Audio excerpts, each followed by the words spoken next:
복음서에는 예수님이 세례 요한에게 세례받은 장면이 나옵니다. 왜 예수님은 세례 요한에게서 세례를 받으셨나요? 이런 질문이 들어왔습니다. 세례 요한은 이스라엘 백성들에게 회개의 세례를 베풀었습니다. 그런데 세례 요한이 세례를 베풀지 않았던 인물들이 있습니다. 바로 바리새인들과 사두개인들이었습니다. 그들의 행위가 세례를 베풀기에 합당하지 않았던 겁니다. 그리고 세례 요한이 세례를 베푸는 것을 주저했던 분이 있습니다. 바로 예수님입니다. 누가복음에는 세례 요한이 머뭇거린 것이 나타나지 않습니다. 하지만 마태복음에서는 세례 요한이 당황하는 장면을 묘사하고 있습니다. 왜냐하면 예수님은 바리새인과 서기관들과는 반대로 죄가 없으시기 때문입니다. 따라서 세례 요한의 세례를 받기에 합당하지 않았던 겁니다. 그런데 예수님께서는 세례를 받습니다. 요한이 세례를 주어서 모든 의를 이루는 것이 오히려 합당하다고 말씀하시죠. 그렇다면 예수님이 말씀하신 의미가 무엇일까요? 우선 예수님이 세례를 받으신 것은 구약의 성취라고 할 수 있습니다. 그러니까 메시아로서 하나님의 의를 이루신 거죠. 성도님들께서는 신약뿐 아니라 구약도 하나님의 말씀으로 인정합니다. 그런데 구약을 읽어나가시면서 이스라엘의 역사만 보아서는 안 됩니다. 구약의 사건에서 실제 나타내려고 하는 실체가 무엇인가를 묵상해야 합니다. 신학에서는 이를 모형론이라고 합니다. 예를 들어 구약의 어린 양은 역사적 사실이기도 합니다. 하지만 어린 양은 장차 속죄제물로 바쳐질 예수 그리스도의 모형이기도 합니다. 이스라엘의 위대한 왕 다윗 역시 역사적 사실입니다. 하지만 온 인류의 왕이신 예수 그리스도의 모형이기도 합니다. 구약의 많은 인물과 사건들은 장차 오실 예수 그리스도의 그림자라고 볼 수 있습니다. 즉 실체가 아닌 모형이죠. 그런 관점에서 예수님의 세례 장면을 설명드려 보겠습니다. 구약에서 이스라엘의 출애굽 사건은 매우 중요합니다. 이스라엘은 애굽의 노예에서 탈출합니다. 출애굽하는 거죠.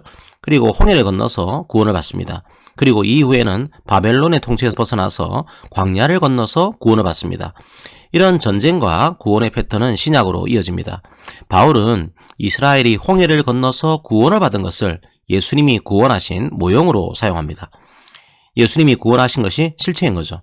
또 이스라엘이 광야를 건너서 구원받은 것을 구원의 모형으로 사용합니다. 예수님의 구원이 실체인 거죠. 질문과 관련해서 답변 드리겠습니다. 바울은 홍해를 건너는 장면을 세례로 묘사하고 있습니다. 고린도전서 10장에는 우리 조상들이 모세에게 속하여 다 구름과 바다에서 세례를 받고 이런 표현이 있습니다. 즉 모세와 이스라엘이 홍해를 건넌 것처럼 예수님이 세례를 통해서 물에서 나오시는 장면을 통하여 예수님께서 새로운 모세, 새로운 이스라엘의 구원자 메시아임을 드러내 보이신 겁니다. 바로 이어지는 하나님의 말씀을 통해서도 이 사실을 알 수 있습니다. 세례를 받고 물에서 올라오자 하나님께서 너는 내 사랑하는 아들이라 내가 너를 기뻐하노라고 하십니다. 이 말씀은 시편 2편 7절, 창세기 22장 2절, 이사야 42장 1절의 말씀을 암시하고 있습니다. 즉 시편 2편 7절은 왕의 즉위 장면입니다. 창세기 22장 2절은 아들을 제물로 바치는 장면입니다. 이사야 42장 1절은 고난받는 종의 장면입니다. 그러니까 세례의 장면은 예수님을 다윗의 후손으로서 오신 메시아로 선포하고 있는 겁니다. 하나님의 아들로 선포하고 있는 겁니다. 그리고 예수님을 죄를 위한 속죄물로 선포하고 있는 겁니다. 구약의 이스라엘은 율법을 지켜서 하나님의 거룩함을 보여주어야 했습니다. 하나님의 의를 이루어야 했던 거죠. 하지만 이스라엘은 실패했습니다. 예수님께서 그 의로움을 이루신 것입니다. 바로 성육신하신 하나님의 아들이신 그리스도께서 고난받는 종으로 오셔서 십자가에 못 박혀 죽으시고 부활하심으로써 그 모든 의를 성취하신 것입니다. 세례의 장면은 그 모습을 함축적으로 보여주고 있습니다.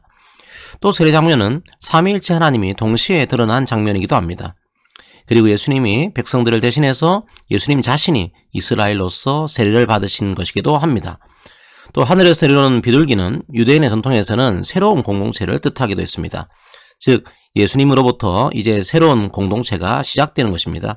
그리고 예수님을 믿는 사람들은 하나님께서 임재하시는 새로운 성전이 될 것입니다. 그리고 열방을 하나님께로 인도하는 의의 사역을 그 공동체가 감당하게 될 것입니다. 그 공동체가 바로 신약의 새 이스라엘로서의 교회인 거죠. 이처럼 예수님의 세례 장면은 풍성한 의미를 담고 있습니다. 하나님의 말씀은 꿀과 같습니다. 앞으로도 구약과 신약의 말씀들을 조화롭게 볼 수 있는 우리 교회가 되기를 바랍니다.